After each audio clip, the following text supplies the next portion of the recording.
గురించి అమ్మ తండ్రి మాట కాకపోయినా మనం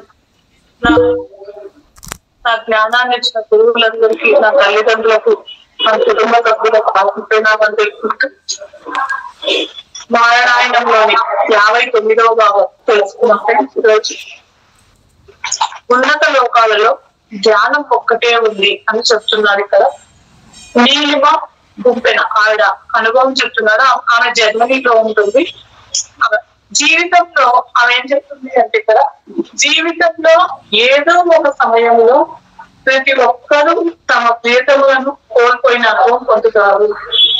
అంటే ఏదో ఒక సమయంలో ప్రియతములను ఖచ్చితంగా ప్రతి ఒక్కరు కూడా కోల్పోయిన అనుభవం పొందుతారంటే అది తమ బిడ్డగా కావచ్చు, భాగస్వామిగా కావచ్చు, తోబుట్టువైనా కావచ్చు, మరెవరైనా కావచ్చు.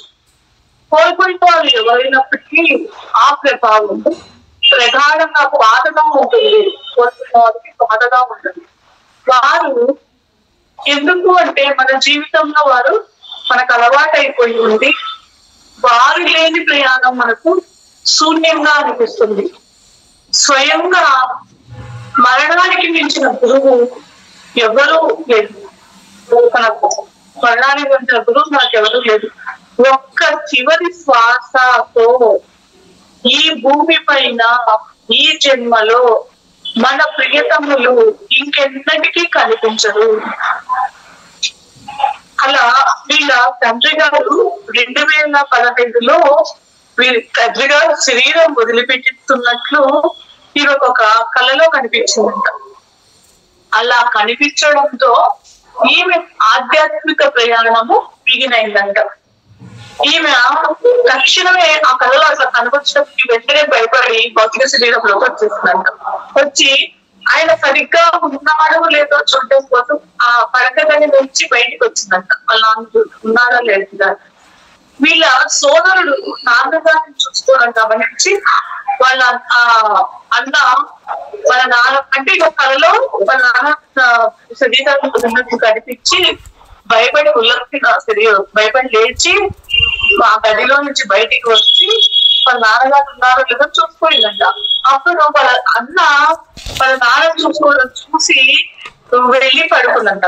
అట్లా చాలా కాలానికి అది జరిగిన ఆ కళ జరిగిన తర్వాత చాలా కాలానికి వీళ్ళ నాన్న ఈ లోకం వదిలిపెట్టి వెళ్ళినప్పుడు అప్పుడు అనిపించిందంట, నేను చూసింది కళ కాదు అని గుర్తించిందంట. నేను మరణం తర్వాత వెంటనే సంభవించే వాస్తవాలను చూస్తూ ఉన్నాను. అప్పటి నుంచి నాకు మా నాన్నగారికి చెందిన అనేక కళలు వచ్చాయి. వాటిలో ఒకదానిలో ఆయన మా నిర్దేశకులు అన్న సందేహాన్ని స్పష్టంగా అందించారు. అంటే ఆయన మరణించే తర్వాత ఎన్నో కళలు ఈమెకు వచ్చినాయంట. ఆ కళల్లో ఆయన సందేశాలు మార్గనిర్దేశకులు ఆయన నాకు అనే సందేశం ఇచ్చినారు. మళ్ళా కొన్ని సంవత్సరాల తర్వాత నేను జర్మనీలో ఉండసాగాను. హఠాత్తుగా 2019 నవంబర్లో నేను ఏడవాలి అన్న ఆపుకోలేని భావంతో మధ్యరాత్రి అంటే ఈమెకు ఇది జరిగిపోయింది. వాళ్ళ నాన్న శరీరం మర్చిపోయినాడు. అయిపోయిన తర్వాత వీళ్ళ నాన్న ఏదో ఒకటి కళలలో చెప్పడము, వీళ్ళ నాన్న వీళ్ళకి మా నిర్దేశకులని చెప్పడము అవంతా అయిపోయిన తర్వాత ఇంకొకసారి ఏమైందంటే కొన్ని సంవత్సరాల తర్వాత ఈమె జన్మదినంలోనే ఉండిందంట. ఒకసారి హఠాత్తుగా 2019 నవంబర్లో ఒకటి ఏడవాలి అన్న ఆపుకోలేని భావన మధ్యరాత్రి ఏడ్చాలని భావన రాత్రి లేపడం మొదలు పెట్టిందంట. ఆ విధంగా ఎందుకు జరుగుతుంది ఈమెకు అర్థం కాలే. మధ్యరాత్రి ఒకటేమైనా ఏడ్చేయాలని భావన లోపల నుంచి వస్తుందంట. ఎందుకు నాలో ఇట్లా ఏడవాలన్న భావన వస్తుంది అది ఆమెకు అర్థం కాలేదంట.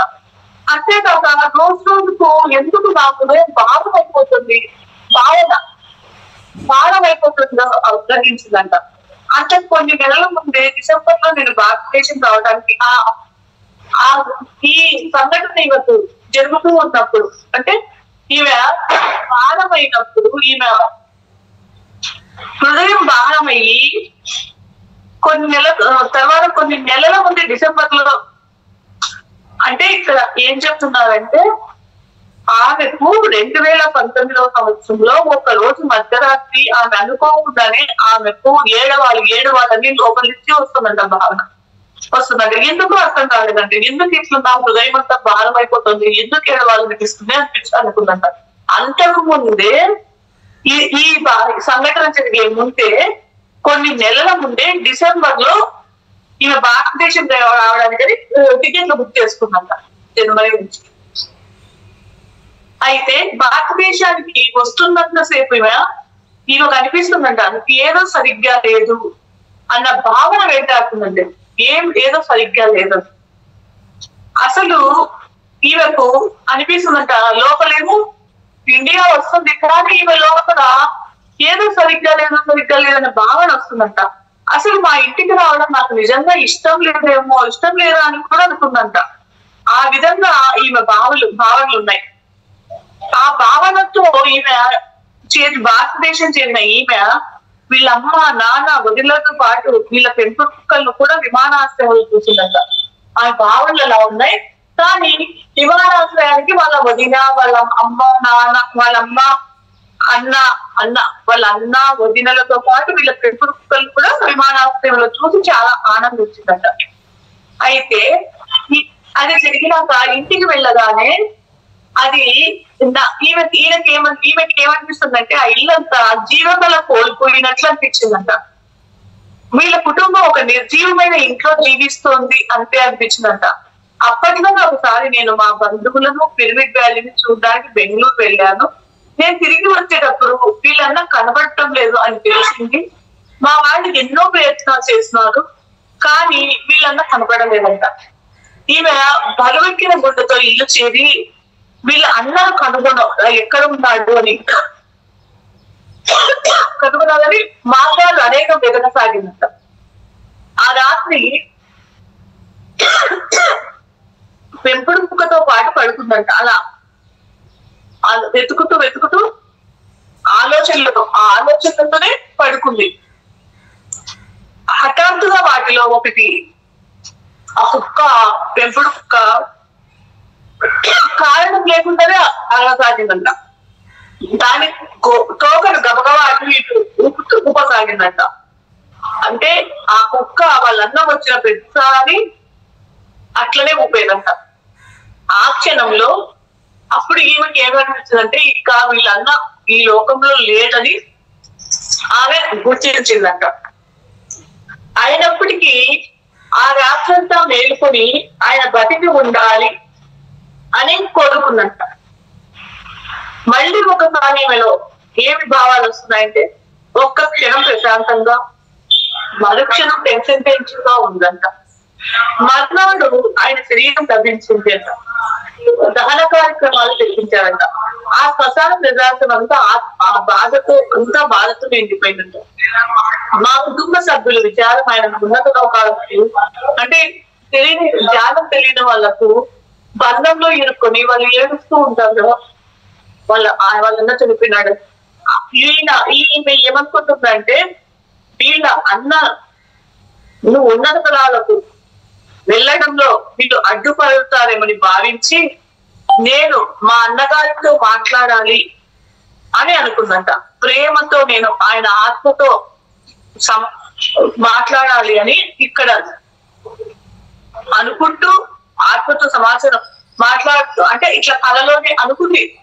నేను మాట్లాడాలని అనుకుని ఆమె అనుకుంటేనే అంటే ఎప్పుడైతే మనం ఇక్కడ ఎంత ప్రేమతో ఉంటాము అక్కడ వ్యక్తులు మన మీద ప్రేమతో ఉంటారో వాళ్ళు మనకు కనెక్ట్ అవుతారు, చెప్పుకుంటారు. అప్పుడు ఈమె వాళ్ళందరూ మాట్లాడుతూ ఏం చెప్పాడంటే వాళ్ళన్నా ఇక్కడ జీవితము నాటకములో ఆయన పాత్ర ముగిసిపోయిందని ఆయన తన ప్రయాణము కొనసాగించవలసిన అవసరం ఉందని ఆయన చెప్పాడంట. ఆయన ఈమెకు కళలో కనిపించి ఉన్నత లోకాలలో ధ్యానం ఒక్కటే ఉన్నది, ధ్యానం మాత్రమే ఉన్నది అన్న సందేశం ఈమెకి ఇచ్చాడట. 1 సంవత్సరం తర్వాత మళ్ళీ ఈయన కళలో కనిపించి తాను మళ్ళా ఈ భూమి మీదకి తిరిగి వచ్చాను అని చెప్పాడట. ఈ జనన మరణ జ్ఞానాన్ని అవగాహన చేసుకునే దానికి నాకు జ్ఞానం ఎంతో ఉపయోగపడింది. అది జీవితం గురించిన అత్యున్నత గ్రాహ్యతను నాకు ఇచ్చింది అని ఈవిడ చెప్తుంది. ఎవరైనా మరణించినప్పుడు ఏ శూన్యం వదిలి వెళ్ళరు, దాని బదులు ఆ ఆత్మ రూపాంతరం చెందుతుంది అని ఆవిడ ఇక్కడ చెప్తుంది. అంటే ఆ శరీరం వదిలినప్పుడు ఆత్మ ఏమైపోతుంది, ఆ శరీరం ఇక్కడే వదిలేస్తాము, ఆత్మ మాత్రము ఉన్నత లోకాలకు వెళ్తుంది, రూపాంతరం చెందుతుంది అని చెప్తున్నాడు. వెళ్ళనివ్వడం అనేది ప్రేమ అవసరమైన మనోహర చర్య అని నేను ధ్యానంలో తెలుసుకున్నాను. ప్రేమ అనేది అంతటా ఉంది అని తెలుసుకున్నాను. ఒకసారి మనతో మనం అంటే మన ఆత్మతో మనతో అనుసంధానించబడితే ఆ లోకం అంతా మనలోనే ఉంటుంది. ఏ ఒక్కరు ఎప్పుడు వేరుగా లేరు, లేదా బంధములోనూ లేరు. అది మరణము మనలను తక్షణమే మార్పు చెందిస్తుంది. మనం ఏ భావనలలో ఉన్నా ఆ మరణం అనేది అంటే మన భావనన్నింటినీ మార్చేస్తుంది. మనలో ఎన్లైట్మెంట్ వస్తుంది. మరణం అనేది మనకు తక్షణమే మార్పు చెందిస్తుంది. ఏ తీర్పురితనం లేకుండా నా అనుభవాలను ఇతరులతో పంచుకోవడంలోని ప్రాధాన్యత కూడా నేను గుర్తించాను అని ఆవిడ చెప్తుంది. ఆవిడ అనుకో ఇంకా 60వ చాప్టర్ ప్రయాణం కొనసాగబడుతుంది. ఈవిడ కూడా జన్మనీనే రమేష్ గజ్ల. ఈ జన్మలో ఈమె ధ్యాన ప్రయాణం 1998లో ప్రారంభమైందంట. ఈమె బాల్యమంతా ఘంటసాల గారు చేసిన భగవద్గీతను వినేదంట. అంటే ఈమె రమేష్ గజ్జాల ఈయన మొగాయనని, ఈయన బాల్యం అంతా ఘంటసాల గారు గానం చేసిన భగవద్గీతను వినేవాడంట. ఆత్మకు మరణం లేదు, మనం చిరిగిన వస్త్రాలను ఎలా అయితే వదిలేస్తామో ఆత్మ సిరిల ఈ సిరిల శరీరాలను అంటే ఈ శరీరాన్ని మనము చిరిగిపోయిన బట్టలు ఎలా వదిలిపెడతామో ఈ శరీరాన్ని కూడా ఆత్మ వదిలిపెడుతుంది. శిథిలమైన శరీరం నశించిన ఈ శరీరాన్ని వదిలిపెడుతుంది అని చెప్పే భాగాలు నాకు బాగా జ్ఞాపకం ఉన్నాయి. అయితే చాలా కాలం పాటు అవి మాటలుగానే అనిపించాయి తప్ప నేను వాటిలో ఉన్న సత్యాన్ని గ్రహించలేకపోయాను, అనుసంధానం విధానం కలిగించలేదు. నేను భౌతికంగా వారి ఉనికిని కోల్పోతానని తెలుసు, కానీ విచారానికి గురి అయ్యే వాడిని కాను. తమ ప్రియతరములను కోల్పోయినప్పుడు మిగిలిన చాలా మందికి భావించినట్లుగా నేను ఎందుకు భావించడం లేదు, బాధపడడం లేదు, నాకే తెలియడం లేదు ఆశ్చర్యపోయేవాడు. 2019లో నేను దక్షిణ ఆఫ్రికాలోని టోగోలో ఉండగా భారతదేశంలో ఉండే మా నాయనమ్మ చనిపోయారు. ఆవిడ చనిపోయే ముందు రోజు ఏదో ఆమె త్వరలో చనిపోతున్నట్టు నాకు ఆవిడతో మాట్లాడాల్సిన లోపలించి గాఢంగా అనిపించింది. అయితే నేను ఎంత ప్రయత్నించినా ఆ రోజు ఆమెతో మాట్లాడడం కుదరలేదు. మర్నాడు తెల్లవారుజామున 2 గంటలకు లేచాను. నా అలవాటుకు విరుద్ధంగా సాధారణంగా నేను గాఢంగా నిద్రిస్తాను. నా గదిలో అప్పుడు నిద్రించినప్పుడు నా గదిలో ఆవిడ శక్తిని అనుభూతి చెందాను. నాకు అది కొత్తగా లేదు, భయం కలగలేదు. నేను ప్రశాంతంగా స్థిరంగా ఉండిపోయాను. దాదాపు 2 గంటల పాటు ఆమెతో మాట్లాడాను. నేను తర్వాత ఆ దశలో అభౌతిక తలాల్లో ఆమె ప్రయాణించేటప్పుడు ఏం జరగవచ్చు అన్న జ్ఞానాన్ని ఆమెతో పంచుకున్నాము. ఆమె ప్రశాంతతను భావిస్తూ తన ప్రయాణాన్ని కొనసాగించింది. నేను మళ్ళీ గాఢ నిద్రలోకి వెళ్ళిపోయాను. ఉదయం లేవగానే నేను మొదటగా నా ఫోన్ తీసుకోగా ఇంటి వద్ద నుంచి 2 సార్లు ఫోన్ చేశారు. అది చూసి వాళ్ళకు ఫోన్ చేయగా నాకు తెలిసిన విషయాన్ని వాళ్ళు నిర్ధారించారు. నా గదిలో ఆమె ఉనికిని భావించిన సమయంలోనే సరిగ్గా వాళ్ళ నాయనమ్మ ప్రాణం వదిలిందంట. శరీరం వదిలిన ఆత్మ తదుపరి ప్రయాణానికి పురోగతికి మన విచారం నిరోధంగా మారుతుంది. పుట్టుక అంటే మనము ఎప్పుడైతే శరీరం వదిలిన ఆత్మ మనం బాధపడుతూ ఉంటే అది ఆత్మ ప్రయాణానికి పురోగతికి అది మన విచారము నిరోధంగా మారుతుందని చెప్తాను. పుట్టుకను మనం ఎంత ఉత్సాహంగా జరుపుకుంటామో చావును కూడా ఉత్సాహంగా జరుపుకోవాల్సిందే. అప్పుడే మన ప్రయాణం కొనసాగుతుంది అని చెప్తాను. 61వ అధ్యాయం నా సందేహాలన్నీ పటాపంచలయ్యాయి. అమేపే జర్మనీ ఆమె కూడా 2018 జూలై 7న హఠాత్తుగా వీళ్ళ సోదరి మరణించిందంట. ఆ బాధా సంఘటనలకు ఎవరు సిద్ధంగా ఉండరు. తర్వాత కొన్ని రోజుల్లో నేను అనన్యమైన ఆధ్యాత్మిక అనుభవానికి గురయ్యాను. నా ప్రగాఢ అంతరాలలో నేను పొందిన అనుభవం నిజమే అని నాకు తెలుసు. అయితే ధ్యాన సాధన చేసి ఆ విషయాలన్నీ మిగిలిన వారితో పంచుకున్నప్పుడు మాత్రమే దాన్ని నేను పూర్తిగా అర్థం చేసుకొని అంగీకరించాను. ఇప్పుడు నేను అత్యంత ప్రశాంతతను భావిస్తున్నాను. నాకు మరణానికి చేరువైన అనుభవం లేకపోయినప్పటికీ మా సోదరి యొక్క ఆత్మ నాకు క్షణకాలం ఆ అనుభవాన్ని కలిగించింది అని నా నమ్మకం. ఆమె మరణం తర్వాత ఆమె భౌతిక శరీరానికి కొన్ని రోజులు ఆమె ఇంట్లోనే ఉందంట. ఆ మరణించిన తర్వాత ఆమె శరీరం ఇంట్లోనే ఉందంట. విశ్రాంతిగా ఇది వాళ్ళ ఆచారం అంట. వాళ్ళు ఇంట్లోనే పెట్టుకోరు. వాళ్ళ సంస్కృతిలో అలవాటట. ఒక విధమైన ధ్యానస్థితిలో నేను ఆమెతో పాటు అనేక గంటలు కూర్చొని నిరంతరం ఎందుకు వెళ్ళిపోయావు, ఎక్కడికి వెళ్ళావు అని అడుగుండేదాన్ని. నేను ఆమె ఆత్మతో అనుసంధానించబడి ఆమె ఉనికిని అనుభూతి చెందగలిగాను.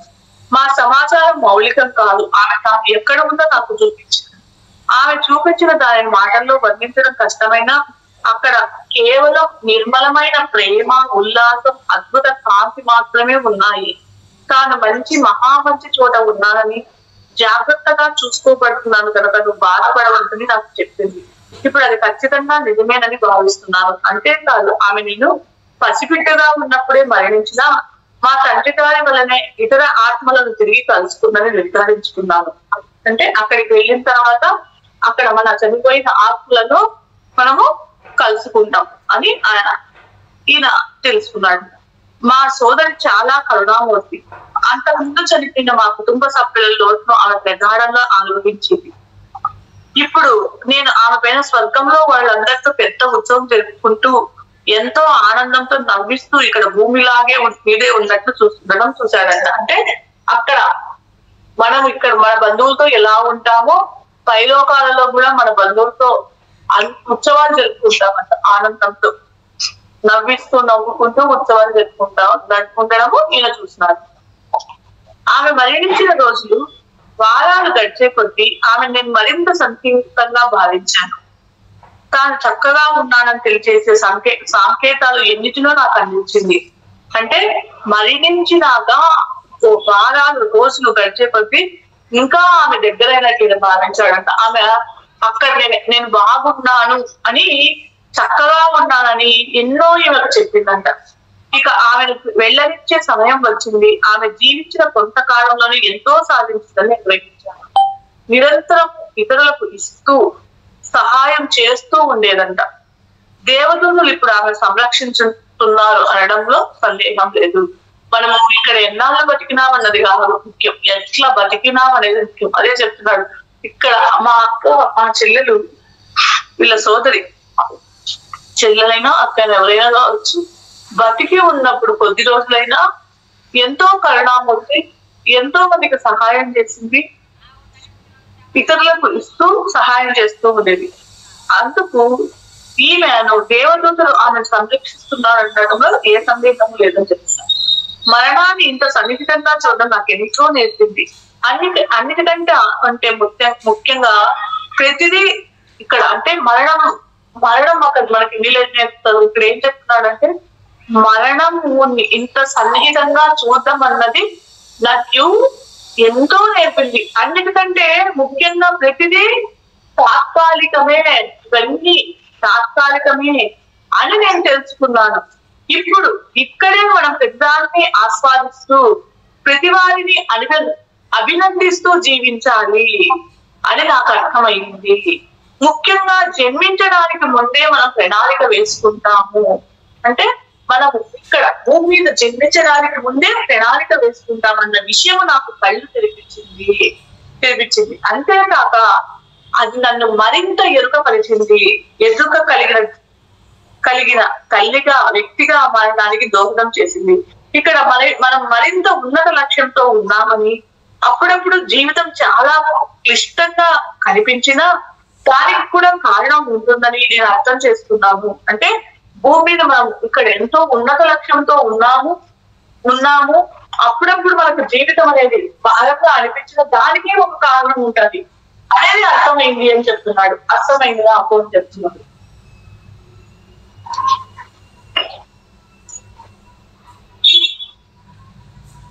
ధ్యానం ద్వారా నేను మరింత ఎక్కువ తెలుసుకున్నాను.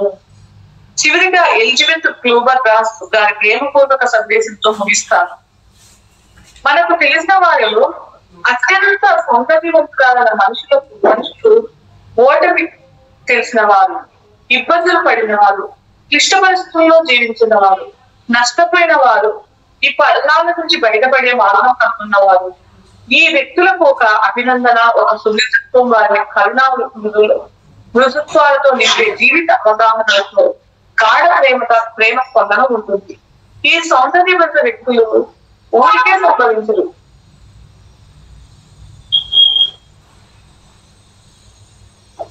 అని చెప్తున్నారు. ఇక 62వ అధ్యాయము, మనము శాశ్వతమైన చైతన్యాలము. షారు సాహి, న్యూఢిల్లీ, భారతదేశం. మనకు మరణ భయం ఉందా? మరణించిన తర్వాత ఆత్మ ఎక్కడికి వెళ్తుంది? పూర్తిగా దివ్య జీవులతో నిండి మన కోసం ఎదురు చూస్తూ ఉండే స్వర్గం ఉందా? నేను 2011లో ధ్యాన సాధన ఆరంభించే వరకు నాలో ఈ ప్రశ్నలు ఎప్పుడూ మెదులుతూనే ఉండేవి. అప్పటి వరకు నాకు ఊర్ధ్వ చేతన మానసు తెరవేత మరణం అనే ఈ మర్మం మూసివేయబడింది. నేను ధ్యాన సాధన ఆరంభించినప్పటి నుంచి నాకు అనేక అనుభవాలు పొందాను. మరణించిన ఆత్మ కళ్ళల్లో నుంచి పొడవైన సొరంగాలను చూశాను. అత్యంత ప్రకాశవంతమైన కాంతిని అనుభూతి చెందాను. కాంతి జీవుల సమక్షాన్ని భావించాను. ఉన్నత తలాల నుంచి ఎంతో జ్ఞానం వర్షించుకోండి. జ్ఞాన కార్యక్రమాలు ప్రతిరోజు ఏదో కొత్త దాన్ని నేర్చుకోవడంలో ఎంతో సహాయపడ్డాయి. నా సంపూర్ణ వికాసానికి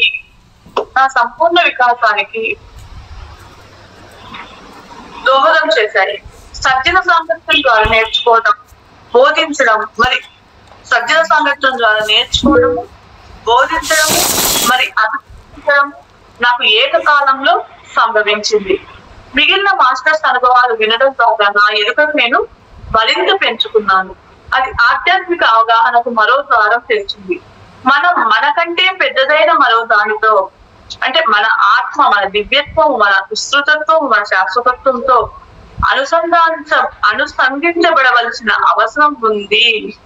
మనము శాశ్వత చైతన్యాలము అని అయింది. ఇంకా 63వ చాప్టర్, మరణం అద్భుతము, మరణాంతర జీవితం ఇంకా అద్భుతం. ఇవి ఉమాచెల్ల, ఆంధ్రప్రదేశ్, భారతదేశం. 2008లో నాకు ధ్యాన పరిచయం జరిగింది. నేను ఏమిటి, మరి నేను ఎలా ఉండాలి అన్న విషయాలను నేర్చుకోవడంలో నాకు ధ్యానం నుంచి నిర్దేశకత్వం లభించింది. ధ్యాన సాధన ద్వారా నాలో వచ్చిన మొదటి మార్పు నేను శాకాహారిగా మారటం. మనమందరము దివ్య ఆత్మలం అయినప్పటికీ మాయ వలలో చిక్కుకొని ఈ విషయం మర్చిపోయాం. ధ్యానము, స్వ అధ్యాయము, ఆధ్యాత్మిక ప్రసంగాలు వినడము, వీలైనప్పుడు జ్ఞానం పొందిన మాస్టర్ల సామర్థ్యంతో ఉండడం ద్వారా మాయ నుంచి బయటపడవచ్చని నా నమ్మకం. నూతనంగా జన్మించే వారందరూ జ్ఞానులే. మనం వారి నుంచి కూడా నేర్చుకోవచ్చు. ఈ చర్యల సహాయంతోనూ మాట్లాడేటప్పుడు, పని చేసేటప్పుడు మనం పూర్తి ఎరుకతో ఉంటూ, నేను నిరంతరం నా ఆత్మను మెరుగుపరుచుకుంటున్నాను. నా బాల్యం నుంచి నాకు మరణం అనేది ఎంతో ఆసక్తి కలిగించే విషయం. నాకు సమాధానం అన్వేషించలేని ప్రశ్నలు ఎన్నో ఉండేవి. మరణం అంటే ఏమిటి? మనం వెళ్ళిపోయిన తర్వాత మనకి ఏమవుతుంది? మనం ఎక్కడికి వెళ్తాము అండి? నాకు 12 ఏళ్ళప్పుడు చనిపోయిన వారిని మనం ఇంకెప్పుడు చూడలేమన్నది నా అవగాహన. అంతేకాదు, మరణించిన వారు పైకి ఆకాశంలోకి వెళ్తారని కూడా అనుకునేదాన్ని. నేను చదివిన మొదటి పుస్తకం స్వామి శివానంద రాసిన what happens to the soul when we die. ఖచ్చితంగా మరణం అంటే ఏమిటి అన్న నా అన్వేషణ ముగిసిపోలేదు. ఆత్మలు తమ జన్మ ప్రణాళిక వేసుకుంటాయి. అవి తాము ఎంచుకున్న గమ్యం చేరట కోసం, ఎంపిక చేసుకున్న తల్లిదండ్రుల కోసం, తోబుట్టువుల కోసం, ప్రదేశం కోసం ఎదురు చూస్తాయి. మనం సాధారణంగా మన పిల్లల చదువు, ఉద్యోగాలు మరి పెళ్లిళ్ళ విషయంలో జోక్యం చేసుకుంటూ ఉంటాం. అయితే జన్మ తీసుకోవడానికి ముందే వారు స్వీయ ప్రణాళికలు సిద్ధం చేసుకున్నారు అని మనం జ్ఞాపకం ఉంచుకోవాలి.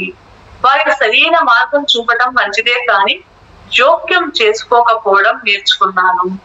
కొంతమంది మనుషులకు మరణం సమీపించబోతోంది అని తెలుస్తోంది అని నేను నమ్ముతాను.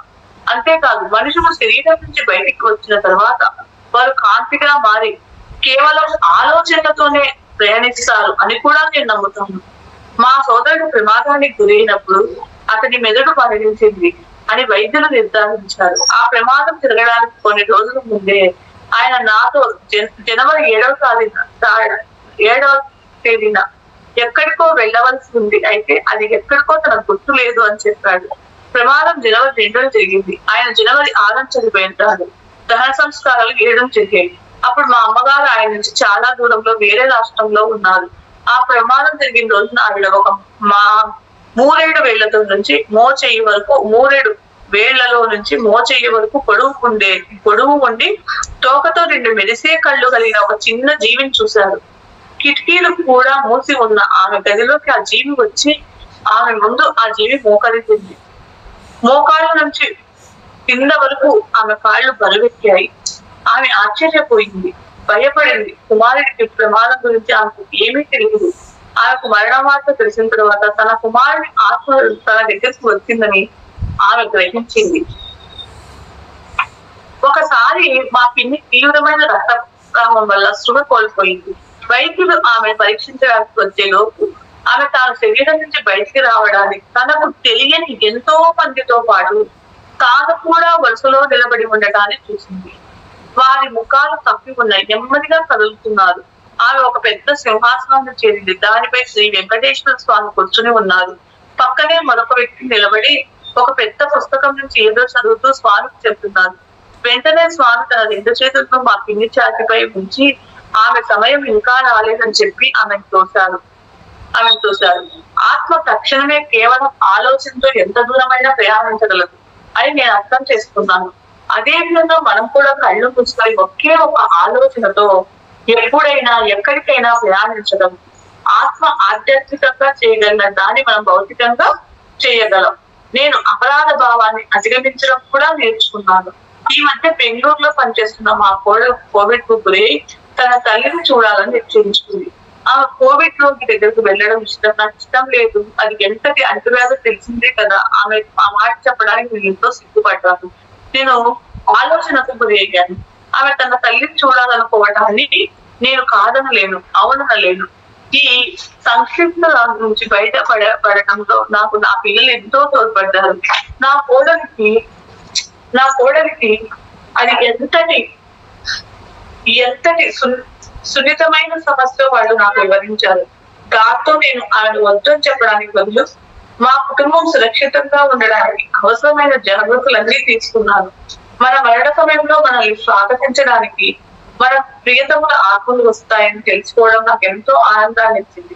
మనకు కావలసిన రంగంలో పురోగమించడానికి దోహదం చేసే పాఠశాలలు, కళాశాలలు, విశ్వవిద్యాలయాలు ఉండడం, శరీరం మొదలైన భూమిని అంటపెట్టుకుని ఉన్న ఆత్మలకు తోడ్పడడానికి వైద్యాలయాలు ఉండడం, మన ప్రియతములు అదే కుటుంబంలో జన్మించే అవకాశం ఉండడం, ఇవన్నీ నాకు తెలిసాయి. ఇవన్నీ తెలిసి నేను ఎంతో సంతోషపడ్డాను. మనం ఎప్పుడు మధ్య మార్గాన్ని అనుసరించాలి. ఇప్పుడు నేను నా దగ్గరకు వచ్చిన ప్రతిదాన్ని ఒప్పుకునే కళను నేర్చుకుంటున్నాను, ఇవ్వడానికి ఆస్వాదిస్తున్నాను. ఎవరిని దేన్ని ఎంచకపోవడం మరో ఆహ్లాదకరమైన విషయం. ఎవరిని దేనికి ఎంచకపోవడం. గౌరవప్రదంగా జీవించిన వారు గౌరవప్రదంగానే మరణిస్తారని అర్థం చేసుకున్నాను. ఇతర లోకాల్లో మనం నేర్చుకున్న విషయాలన్నీ ఈ భూమి మీద ప్రదర్శించే వేదిక ఈ భూమి అని తెలుసుకున్నాను. ధ్యానంలోకి వచ్చిన తర్వాత మాత్రమే నా ముందుగాని నాకు సుగమమైంది. నా జీవితంలోని ప్రతి బాధ ఒక అన్యన అనుభవంతో నాకు పాఠం నేర్పింది.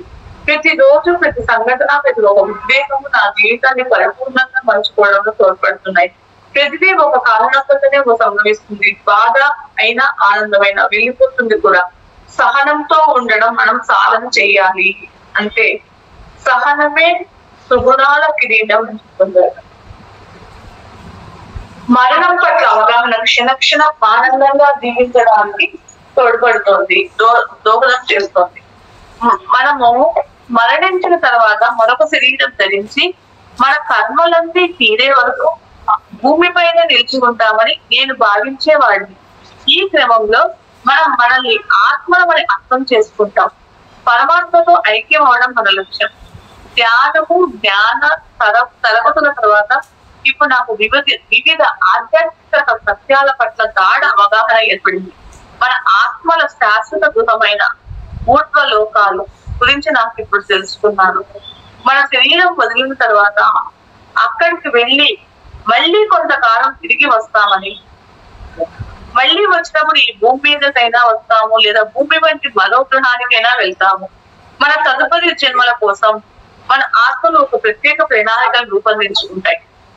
కొత్త పాఠాలు నేర్చుకోవడానికి కానీ లేదా విభిన్న అనుభవాలు పొందడానికి కానీ పొందడమే ఆత్మ లక్ష్యం.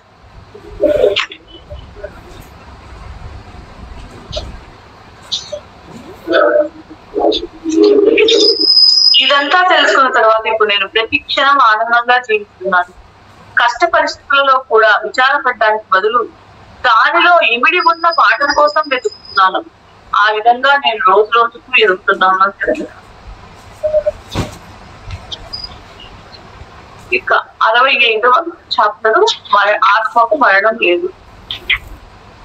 వీళ్ళ అమ్మకు క్యాన్సర్ అని, అంటే దేవస్మిత పండ ఈవిడ భారతదేశమే. వీళ్ళ అమ్మకు క్యాన్సర్ అని నిర్ధారించగానే ఆమెకు ప్రపంచం తలక్రిందులైందంట. ఎందుకు అంటే ఆమె లేకుండా నేను ఎలా జీవించాలా అని ఆలోచించిందట. క్రమంగా ఆమెను ఆనందంగా హాయిగా ఉంచడానికి పైకి నా దృష్టి మళ్ళింది. ఆమె మరణించినప్పుడు ఆమెలోని ప్రశాంతత చూసి ఆమె ఎట్టకేలకు సరైన ప్రదేశాన్ని చేరుతుంది అని ఆనందించాను. అయితే నా జీవితంలో శూన్యం ఏర్పడింది అన్నది నిజం. మనము శరీరము మరి మనసు కాదు. ఆత్మ మన శరీరము. కేవలం ఆత్మకి శరీరం వాహనం మాత్రమే. జీవితం అంతా ఆత్మయే అని చెప్పే ఒక చక్కటి విషయం లేదు. మరణం. జన్మించడానికి ముందు జీవితం ఉంది, మరణించిన తరువాత జీవితం ఉంది. జననానికి మరణానికి మధ్య అన్న జీవితంలో ఆత్మ నిర్ణయించుకున్న పాఠాలు నేర్చుకుని అనుభవాలు పొందడం ఉంది. ఈ భూమి ఒక పాఠశాల. మనం పాఠాలు నేర్చుకున్న తరువాత మన గృహమైన ఆత్మలోకానికి తిరిగి వెళ్తాం. ఆత్మలోకంలోని ఆత్మలు భూమి పైన ఉన్న తమ జీవితానికి ఎల్లప్పుడూ అందుబాటులో ఉంటారు. నేను కోరుకున్నప్పుడల్లా నా తల్లిని అనుభూతి చెందగలను. ఆమె శక్తిని నిర్దేశకత్వాన్ని నేను అనుభూతి చెందుతాను. మనం ఆ విధమైన అనుభవాలను అంగీకరించి అవి నిర్ధారణలని నమ్మాలి, అవి నిజమని నమ్మాలి. ఇతర లోకాల్లో ఉన్న మన ప్రేతముల గురించి మనం అనుభూతి చెందేది కానీ లేదా కళలో చూసేది కానీ వాస్తవం. వారు కళల అనుభూతులు మరి ఆలోచనల ద్వారా మనతో సమాచారం తెలుపుతారు. అంటే ఇక్కడ ఇతర లోకాల్లో ఉన్న ప్రేతముల గురించి మనం ఎప్పుడైతే అనుభూతి చెందుతామో అది కళలో చూసేది నిజము. వారు మనకు ఆ కళల ద్వారా మన ఆలోచనల ద్వారా మనతో సంభాషిస్తారు, సమాచారం నిలుపుతారు. ఆత్మకు నిరంతరం ప్రయాణమే తప్ప మరణం లేదు. ప్రతి జన్మలోనూ ఆత్మ ఎంతో కొంత నేర్చుకుని అనుభవాలను గడిస్తుంది. ఒక చక్రం పూర్తయిన తర్వాత ఆత్మ శరీరాన్ని వదిలి మరో జన్మ కోసం మరో శరీరాన్ని ధరిస్తుంది. ఆత్మ నిరంతరం పాఠాలు నేర్చుకుంటూ మానవ జన్మను అనుభూతి చెందుతుంది. మనం దీనిని అంగీకరిస్తే జీవితంలో ప్రతి క్షణాన్ని ఆస్వాదిస్తాము. ఈ భూమి మీద మనం ఏ బంధాలతో ఏ భౌతిక విషయాలతో అంటి పెట్టుకొని ఉంటాము. ఇది ఒక పాఠశాల అని మనము జ్ఞాపకం ఉంచుకోవాలి. ఇక్కడ ప్రతిదీ బంధము. మరి ప్రతి సందర్భం మనం ఒకనొక పాఠం నేర్పడానికే ఉన్నాయి. మనం వాటిని నేర్చుకుంటూ సాగిపోతూ ఉండాలి. మనం ప్రతి ఒక్క ఆత్మ నిర్ణయాన్ని గౌరవించాలి. ఆత్మ భూమిని వదిలి వెళ్ళాలి అనుకునేటప్పుడు మనం విచారపడి పట్టుకొని వెనుకకు లాగకూడదు. ఆత్మ తేలికగా అవని వైపు వెళ్ళడానికి, తన వాస్తవ గృహానికి చేరడానికి వదిలిపెట్టాలి. తమ ప్రేతలకు ఇష్టమైన పనులు చేసి వారి ప్రయాణాన్ని పండగ చేసుకోవాలి. ఆత్మ భూమిని వదిలిన రోజు పట్టా తీసుకునే రోజు. మనం ఆత్మకు వీడుకోలు చెప్పి ఇతర లోకాల్లోకి తేలిగ్గా మార్పు చెందాలి అన్న ఆకాంక్షతో కూడిన భావాలను వాళ్ళకు ప్రసరించాలి. ఒక మొగ్గ తొడిగి పెద్దదై కొంత సమయం వికసించి ఉంటుంది. ఆ పుష్పము ఆకాశాన్ని, సూర్యుడిని, పిల్లగాన్ని తన రెక్కలు రాలిపోయే వరకు ఆస్వాదిస్తుంది. తర్వాత ఇంకొక కొత్త మొక్క వస్తుంది. అది ఒక ప్రయాణం. మొక్కలు ఈ విధంగాన్ని ఆస్వాదిస్తాయి. వేసవి కాలం వస్తుంది, శీతాకాలము అంతే. వచ్చిందంతా వెళ్ళవలసిందే, అదే మళ్ళీ తిరిగి వస్తుంది. రావటం పోవటమే జీవన యానం. వెళ్ళేది మళ్ళీ రావటానికి. ఆత్మకు మరణం లేదు. ఆత్మ ఎప్పుడూ నూతన ఆరంభమే ఉంది అని చెప్తున్నారు. ఇక 66వది, నా నిర్దేశక దేవదూతలు నన్ను సంరక్షిస్తున్నారు అని చెప్తున్నారు. 2016 నదిలో రాఫ్టింగ్ చేస్తుండగా మునిగిపోయినప్పుడు నేను మరణానికి సన్నిహితంగా చేరువైన అనుభవం పొందాను. నేను ప్రయాణిస్తున్న రాఫ్ట్ అంటే ఈవిడ శంఖం పొప్పండ. ఈవిడ ప్రయాణిస్తున్న రాఫ్ట్ మరపడవ వంటి తలకిందులే. మిగిలిన వారితో నేను నదీ ప్రవాహంలో పడినప్పుడు నా సాహసయాత్ర కాస్త మారిపోయింది. నేను రాఫ్ట్ కింద పడి చిక్కుకుపోయి ఊపిరి పీల్చుకోలేకపోతున్నాను. ఈతలో నాకు ఒక ప్రావీణ్యం ఎందుకు పనికి రాలేదు. నదీ ప్రవాహం వేగంగా ఉండి నాకు ఊపిరి ఆడనివ్వలేదు. నేను నీళ్లు మింగి సృహ కోల్పోతున్నాను. నాకు ఉన్న జ్ఞానాన్నంతా జ్ఞాపకం చేసుకోవడం మొదలు పెట్టాను.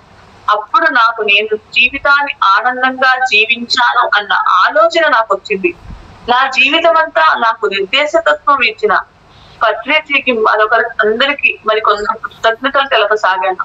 తర్వాత క్షణాన్ని ఎదుర్కోవడానికి సిద్ధమైపోయాను. ప్రతిదీ శూన్యమై నా ఇంద్రియ గ్రాఫిక్ నిలిచిపోయింది. అప్పుడు మహా అద్భుతంగా నా చేతికి నది ఒడ్డున గడ్డ తగిలింది. అక్కడ మళ్ళా నాకు స్పృహ తిరిగి వచ్చింది. అక్కడ నాకు అప్పుడు ఏమనిపించిందంటే, నా నిర్దేశక దేవదూతలు నన్ను సంరక్షించారు అని అనిపించింది. అంటే ఇక్కడ ఈవిడ ఏం చెప్తున్నారంటే, ఒకసారి ఈమె ఈతకు పోయినప్పుడు ఈతలో నదీ ప్రవాహం ఎక్కువగా ఉండి ఈమె ఆ నదీ ప్రవాహంలో పడిపోయినప్పుడు ఈమెకు ఊపిరి ఆడలేదట. ఆ నీళ్లు మిగిలింది, స్పృహ కోల్పోయింది. అప్పుడు ఆమెకున్న జ్ఞాపకం అంతా గుర్తు చేసుకుంటా ఉండిందంట. అప్పుడు ఏమనుకుంది అంటే, నేను నా జీవితాన్ని ఆనందంగా జీవించాను అన్న ఆలోచన ఆమెకు వచ్చిందంట. ఆ జీవితాన్ని గుర్తు చేసుకొని నాకు గురువు గారు పత్రి గారు నాకు మార్గనిర్దేశకం ఇచ్చినారు. ఇంకా కొంతమంది జ్ఞానం తెచ్చుకున్నారు. వాళ్ళందరికీ కృతజ్ఞతలు ఆ సమయంలో చెప్పిందంట. చెప్పి ఇంకా నాకేమైనా కానీ ఏ భగవంతుడు ఇస్తే అది ఆ సమయాన్ని ఎదుర్కోవడానికి సిద్ధమైందంట. అక్కడ ఏమైంది, ప్రతిదీ శూన్యమైపోయి ఈమె ఇంద్రియాలు పనిచేయడం మానేస్తాయంట. అప్పుడు మహా అద్భుతంగా ఈమె చెయ్యి నది ఒక్కొక్క తాకిందంట ఈమె ఇంద్రియాలు. అప్పుడు మళ్ళా ఈమెకు నది ఒడ్డున చేయి తగిలినాక మళ్ళా స్పృహ వచ్చింది. అంటే అప్పుడు ఆమెకు దేవదూతలు మేము సంరక్షించినట్లుగా ఇంకా అర్థమైంది.